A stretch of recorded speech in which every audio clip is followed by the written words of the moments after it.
Sige, start.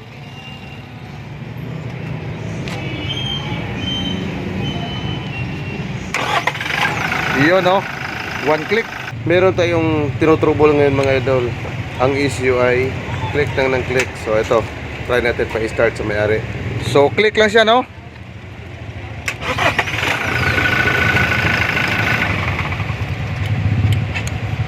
Start balik. Sige, start be.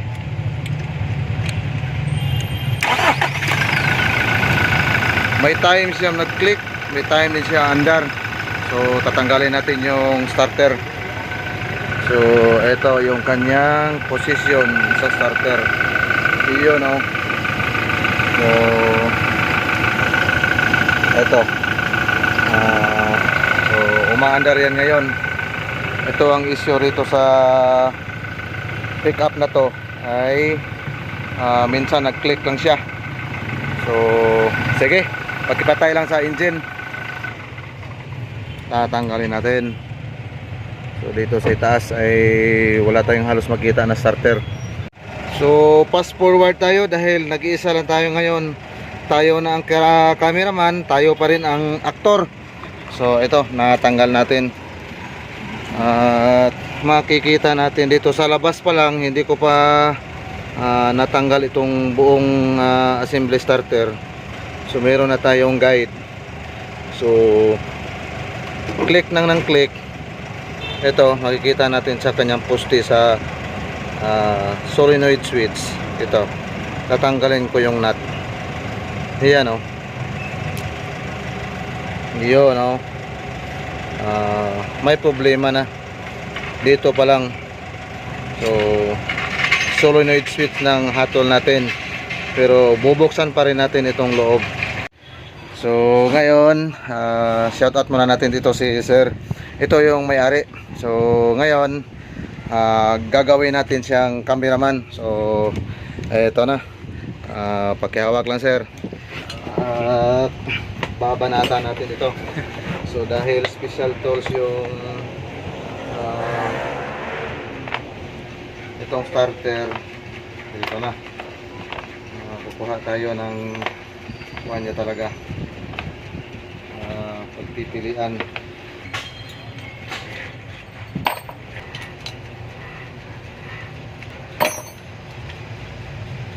So ang ginawa natin ngayon na cameraman ay may-ari na. So yun, oh. Yun, okay pa ang carbon brush. So mahaba pa. So tatanggalin natin. Yun, oh. Sobrang haba pa ng carbon brush, walang problema. So sa kanyang lagitik ay klaro ito. Ito na siya. Pero dito sa may armature, ito masisilip natin. Kagaya sa sinasabi ko dito sa aking mga vlog, makikita natin yan, oh. Yan, oh. Bluish. Meron siyang bumabakat. Yan. So hinangin natin yan paikot para mas lalakas yung kanyang andar at saka iwas na rin click. Isa rin to sa dahilan ng click. Click na ng click. Dito na, napapansin ko okay naman yung kanyang mechanism. So ang nakikita lang talaga natin ay solenoid switch. So pabibilhan natin ito. So kagaya lang to ng multi-cab solenoid switch. Kagaya lang to ng multi-cab. Yan. You know. Yan, oh. So try natin, pabibilhan natin ito sa multi-cab kung same ba sila ng diameter, pero kung hindi, so hanapan natin ito ng original talaga na pang Toyota Hilux. So pabibilhan muna natin ito sa may-ari. So ngayon ito, nag-uumpisa na tayong maghinang ng armature. So ang kailangan lang naman dyan ang sa paghihinang, meron tayong Nicolite. So dapat ay soldering lead. So May alternatibo naman, so pwedeng Nicolite. So gagamit din tayo ng soldering paste. So nawala na yung marka natin na soldering paste at paubos na rin to. Pero may makukunan pa tayo na kuan dito, soldering paste. Tapos itong ginawa natin, ito, meron tayong blowtorch at syempre soldador mismo. So hindi ko na naipakita yung proseso dito sa iba, pero papasilip natin yung natitira na lang na bahagi. So ayan, kita natin.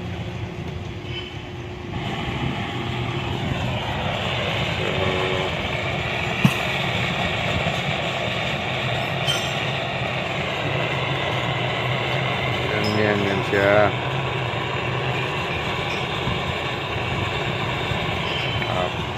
Ito na sana ko ni. Ako na sa ikat.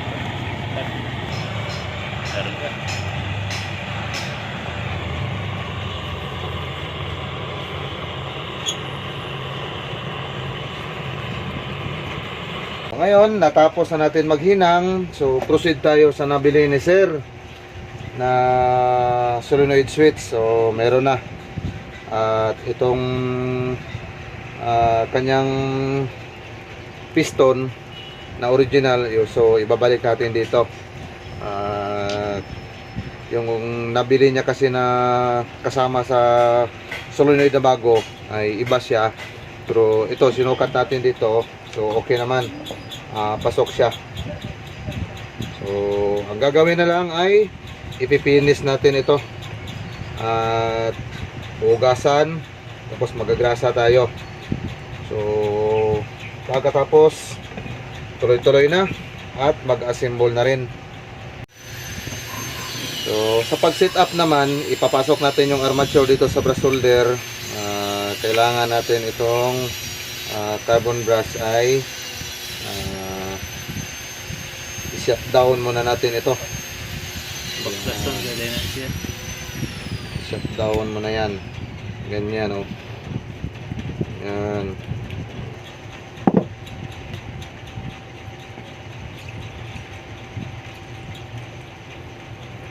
Para mawala ang mga carbon deposit, spray muna natin. Yan. Tapos lagyan ng konting grasa lang. Kaya ko to na-share din. Minsan mayroong nag-DIY. So kung nakita nyo tong video natin, so pwede na kayong yan. Pwede na kayong kayo na lang din gumawa. Kung kaya naman ninyo. Yan. Ganyan mag-set up. Yan lang, oh. So set up nyo muna pagka ganitong klaseng starter, magnet type, set up nyo muna yung brush holder at saka armature. So dito naman tayo sa center plate. Ito yung kanyang magnet. So standby muna to. Yan. Tapos na rin natin yan na grasahan. At set up muna natin itong kanya. Yun. Set up muna natin ito.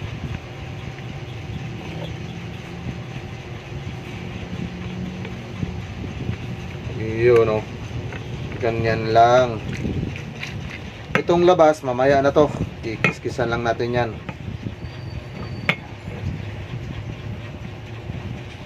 At ito na. So, ayan, oh.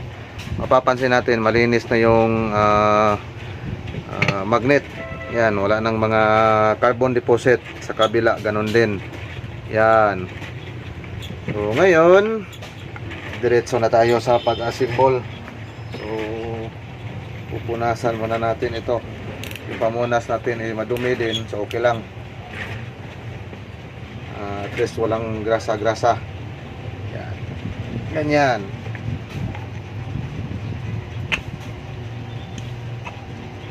Ganyan na siya. Tulak nyo lang to para hindi siya gaanong higupin. Ganyan lang yan, oh. Yun. Oh, ganyan. Yun, oh.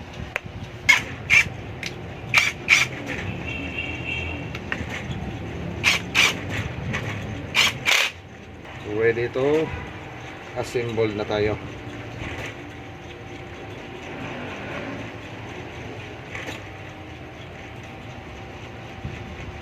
Yun oh. Ganyan lang.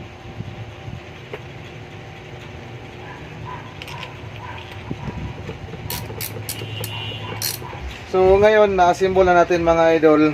So set up na lahat. Naikabit natin ng maayos yung kanyang solenoid switch. At ngayon magte-test tayo. Bago natin i-test sa battery, so pipitin muna natin. Yan, kung goods ba. Tapos uugain natin kung meron ba siyang tawag dito, yung may play siya. So wala naman, very good. So titingnan natin or sisilipin natin yung kanyang reverse. Okay, very smooth, okay siya. Clockwise siya, so dapat doon papunta yung kanyang ikot. Pagka saan yung reverse, doon din papunta ang ikot ng ating starter. So titest natin sa baterya. Ito, proceed tayo dito. So ngayon mga idol, dito na testing na natin. So first step mag-test dito, ikutin mo na yung reverse. Tapos meron tayong hawak na dalawang kable ito. Ayan. Ayan. So makikita natin yung body ng starter ay ground or negative yan. So dito natin yan ilalagay. Ngayon paandarin natin. Yun oh. So umikot siya. So first step, inikot natin yung reverse. Sa second step, motor. Sa third step, dito pasisipain natin itong bindix sa pamagitan dito sa may solenoid switch. Yan na. Yan no. So dito sa may final na ito na. Nakikita natin itong nakausli na malaki. Ito, may bolt yan na malaki. Ayan o, tinuro natin. Dito natin yan ilalagay. Tapos ito, ipagdikit natin yan dalawa. Yan o. Yun o. So dito, pagkitingnan dito sa kabila. Start. Very good. So good yung ating starter na ginawa.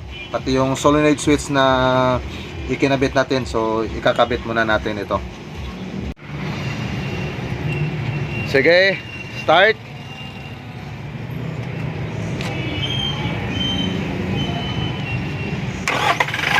Yun no, one click. So hindi ko na ipinakita sa inyo mga idol yung pagkabit ko ng starter. Dahil basic lang naman yung pagkabit nito. Dahil dalawang bolt lang naman yon. Ayan o. So hindi na natin na ipakita yan. Importante ay one click yung ating ginawa. So mayroon din tayong na-share sa inyo. So yun lang ang may share natin na video. So one click na talaga siya. So paki-start uli. Baka joke lang yung one click niya. Sige, start.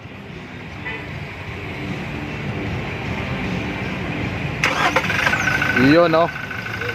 Very good shot. So successful. Very good.